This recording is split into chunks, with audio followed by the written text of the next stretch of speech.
how to stop spam calls on iPhone. So first is you'll have to go to settings. So tap on settings and go directly to your phone. So all you have to do is to scroll and just find phone here. So basically it's under voice memos here and above messages. So you just tap on that.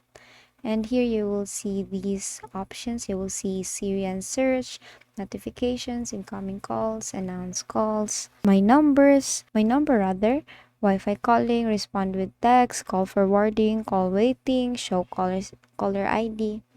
Then you will see silence unknown callers. So as you can see, it's currently turned off. All you have to do is to just turn it on so that all the calls from unknown numbers will be silenced and will be directly sent to your voicemail, and it will be displayed on your recent list. So with that, as you can see here, if you go to your phone here and go to recents, it will actually come out there if someone tried to call you, an unknown caller called you.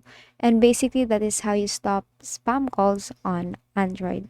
So that is all for today. If this video helped you, please give us some thumbs up and subscribe to our YouTube channel for more tutorials. Thank you for watching.